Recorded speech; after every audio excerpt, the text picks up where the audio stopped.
और जयपुर से बड़ी खबर आपको बता दें कि वोटिंग प्रतिशत बढ़ाने के लिए जिला स्वीप टीम का नवाचार। युवाओं में वोटिंग रुझान बढ़ाने के लिए सेल्फी कॉन्टेस्ट, सबसे ज्यादा लाइक वाली सेल्फी को इनाम मिलेगा। प्रथम विजेता को 10,000 रुपए का इनाम मिलेगा और द्वितीय विजेता को 5,000 और तृतीय को 3,000 का इनाम दिया जाएगा।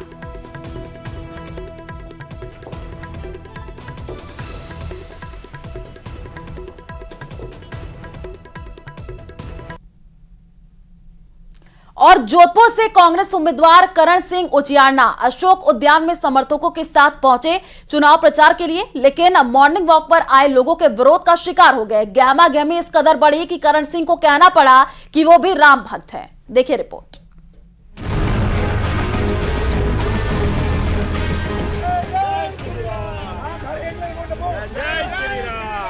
मैं तो खुद राम भक्त हूँ। जो अयोध्या राम मंदिर के विरोधी है, हम उसके विरोधी है। जो सनातन धर्म के विरोधी है, हम उसके विरोधी है। तस्वीरें जोधपुर के अशोक उद्यान की हैं, जहां लोग मॉर्निंग वॉक और एक्सरसाइज छोड़कर विरोध करने में जुटे हैं। जय श्री राम के नारे लगा रहे हैं।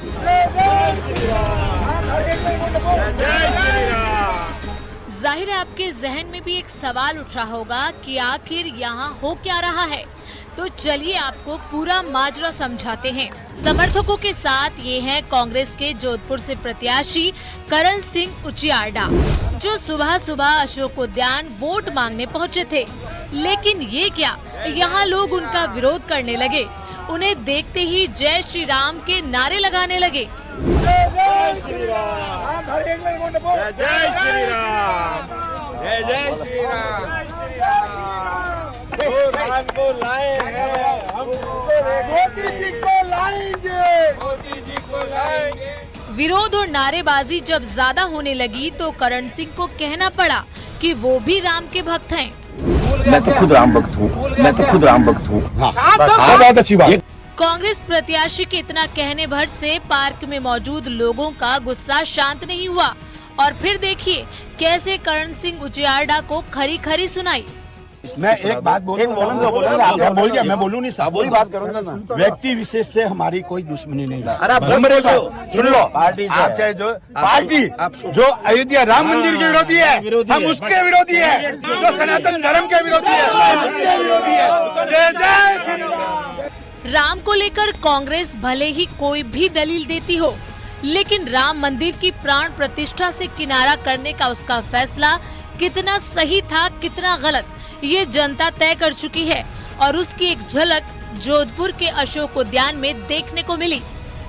जोधपुर से न्यूज़ 18 राजस्थान के लिए रंजन दवे की रिपोर्ट। जय श्री राम, जय श्री राम, जय श्री राम।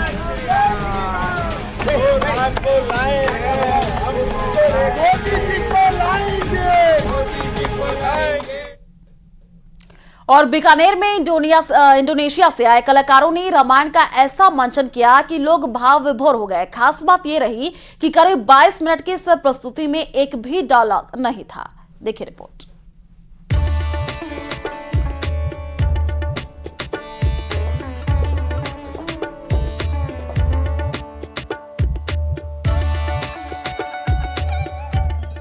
बीकानेर में इंडोनेशिया से आए कलाकारों की मनमोहक प्रस्तुति।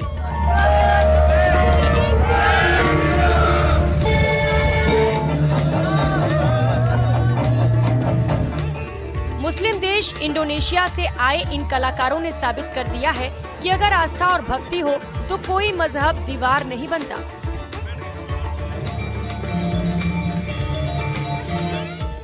बीकानेर के रेलवे ग्राउंड में आयोजित ध्यान से मतदान कार्यक्रम में आयोजित रामायण के मंचन में राम और सीता का किरदार निभाने वाले दोनों कलाकार मुसलमान थे, लेकिन जिस अंदाज में मंच पर भक्ति भाव के साथ प्रस्तुति दी, उसने दो धर्मों के बीच का प्रेम का संदेश भी दिया और ये बात भी साबित की कि भगवान राम सबके हैं। It's in India, but the fruit in Indonesia. You see, we are still follow whatever the things like the symbol like the words we use, like the symbol of our country, our airlines we call Garuda Indonesia Airlines, Ganesha is there, and the Ramayana is very famous. More than 50 states in Bali, every day they perform Ramayana. Ramayan के आधे घंटे के संगीतमय मंचन में एक भी dialogue नहीं था। कलाकारों ने केवल भावों से रामायण के कई प्रसंगों को प्रस्तुत किया।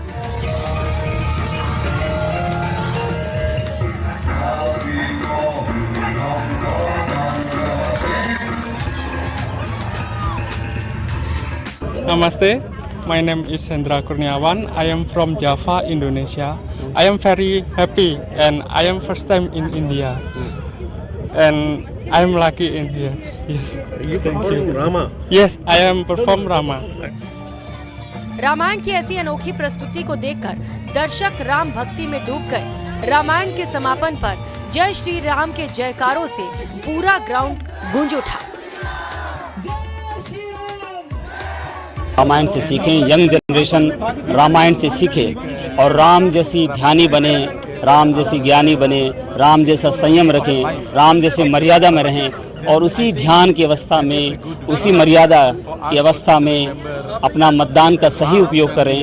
तो राम हमारे सबके आदर्श हैं, यहाँ नहीं इंडोनेशिया में भी और पूरे विश्व में, और राम से लोगों ने बहुत सीखा है।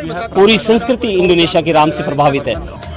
मुस्लिम देश के कलाकारों ने बीकानेर में भाव विभोर कर देने वाली प्रस्तुति दी, जिससे साफ जाहिर होता है कि इंडोनेशिया की संस्कृति पर भगवान राम का कितना गहरा प्रभाव है और जिसका असर वहां से आए कलाकारों की परफॉर्मेंस में साफ झलकता है। बीकानेर से न्यूज़ 18 राजस्थान के लिए विक्रम जगरवाल की रिपोर्ट।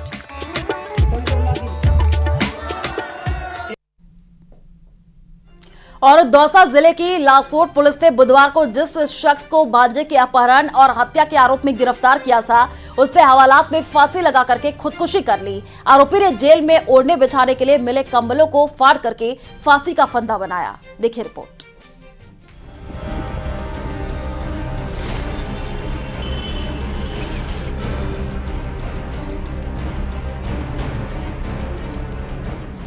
भांजे को मौत के घाट उतारने वाले मामा ने की खुदकुशी। भांजे पर था पत्नी से अवैध संबंध का शक। बुधवार को लालसोट पुलिस ने भांजे की हत्या के आरोप में मनोज मीणा नाम के जिस शख्स को गिरफ्तार किया था, उसने हवालात में खुदकुशी कर ली। पुलिस की माने तो आरोपी ने हवालात में उसे ओढ़ने और बिछाने के लिए जो कंबल दिए गए थे, उनसे ही फांसी का फंदा बनाया और हवालात में लगे सरियों पर वो झूल गया। संतरी ने चेक किया तो वो ठीक पाया, उससे बातचीत भी हुई, लेकिन कुछ समय पश्चात ये सूचना लगी कि उसने जो हवालात में ही उपलब्ध ओढ़ने की जो चादर है उससे फंदा लगाकर फांसी खा ली है। इस घटनाक्रम से ये निश्चित ही रूप से बड़ा ही अफसोसजनक और दुर्भाग्यपूर्ण घटनाक्रम है। इसकी पुष्टि और पूरी जांच के लिए न्यायिक मजिस्ट्रेट हैं वो नियुक्त हो चुके हैं।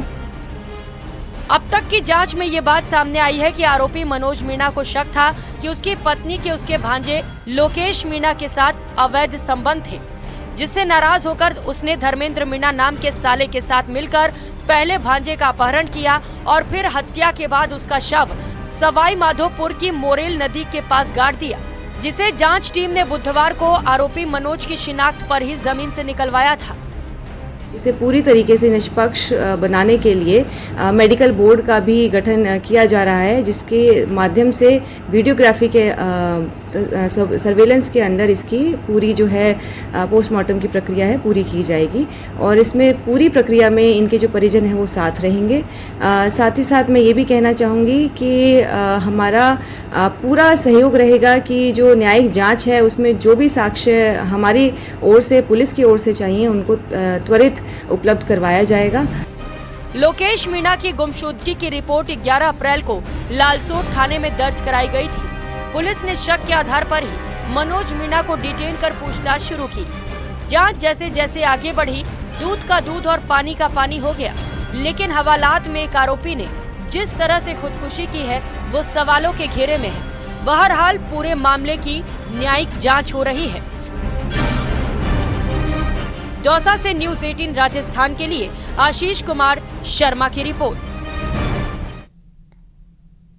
और अलवर के खारथल जिले में पत्नी के अवैध संबंधों से परेशान एक युवक ने पुलिस से मदद की गुहार लगाई। पीड़ित पति का आरोप है कि उसकी पत्नी को जाहिद नाम के एक शख्स ने प्रेम जाल में फंसा रखा है। इतना ही नहीं, उसका ब्रेन वॉश करके धर्म परिवर्तन का दबाव भी बनाया जा रहा है। पीड़िता का आरोप है कि 13 अप्रैल की रात उसे जान से मारने की कोशिश भी की गई। तो मैं जैसे अपने घर से दूसरे कमरे से बाहर आया तो वो लड़का पहले ही यहाँ पे खड़ा मिला था मेरे को।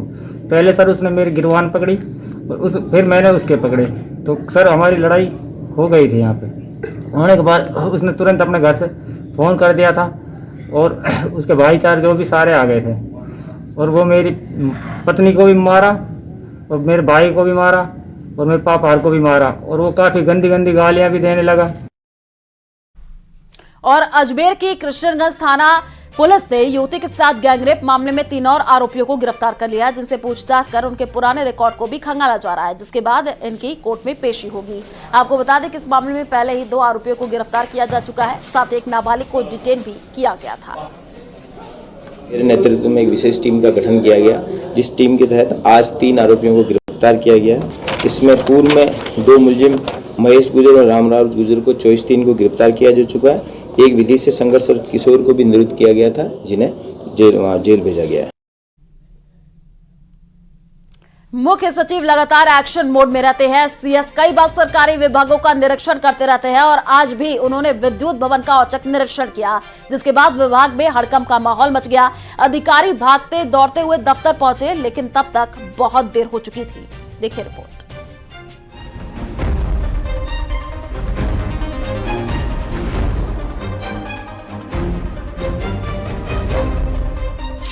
एक्शन में सीएस, निरीक्षण लगातार।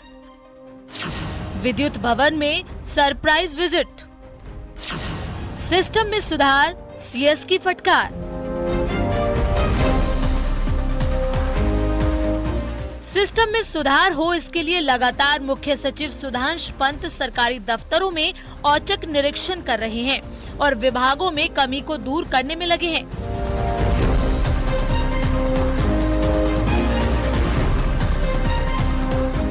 गुरुवार को दफ्तर खुलते ही मुख्य सचिव सुधांश पंत अचानक विद्युत भवन पहुंच गए और एक एक कमरे को देखा।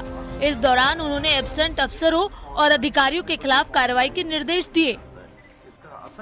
अभी यहाँ सुधार की और गुंजाइश महसूस होती है, पंक्चुअलिटी में भी और फाइल डिस्पोजल में भी।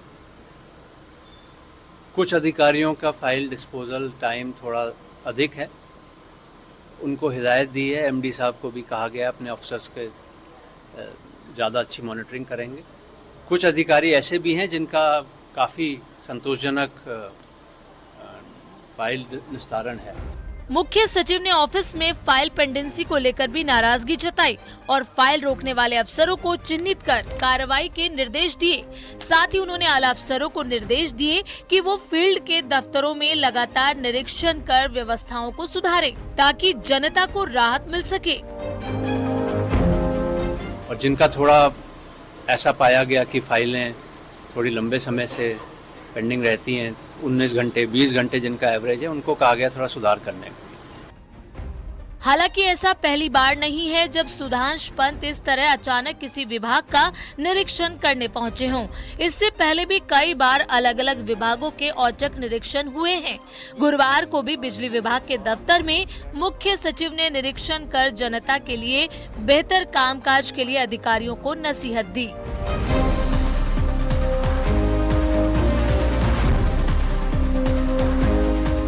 मुख्य सचिव सुधांश पंत लगातार सरकारी दफ्तरों का विजिट कर रहे हैं, औचक निरीक्षण कर रहे हैं और उनकी मंशा यही है कि अधिकारी समय पर आए और जनता से जुड़ी जो फाइल डिस्पोजल का जो काम है वो समय पर पूरा किया जा सके। लगातार अनेक विभागों में निरीक्षण करने के बावजूद भी कई जगहों पर लापरवाही जो है वो सामने आ रही है। आज विद्युत भवन के निरीक्षण पर निकले मुख्य सचिव ने करीब 1 घंटे तक विद्युत भवन के एक कमरे को खंगाला और वहां पर मौजूद अधिकारियों की भी ठो देखी। सबसे बड़ी बात है कि फाइल डिस्पोजल का समय जो है वो कुछ अधिकारियों का काफी देरी से मिला, जिनको लेकर के कार्रवाई के निर्देश भी दिए गए हैं। वहीं डिस्कॉम के अंदर तैनात आईएएस अधिकारी नथवन डिडेल को भी देरी से आने पर मुख्य सचिव ने फटकार लगाई है। कुल मिलाकर मुख्य सचिव का संदेश यही है कि समय पर दफ्तर में आएं और जनता से जुड़े काम को समय पर पूरा करें। Lovely Wadhwa, news 18 Jaipur. और चलिए फिलहाल इस बुलेटिन में इतना ही। बाकी खबरों के लिए आप देखते रहिए न्यूज 18 राजस्थान। नमस्कार।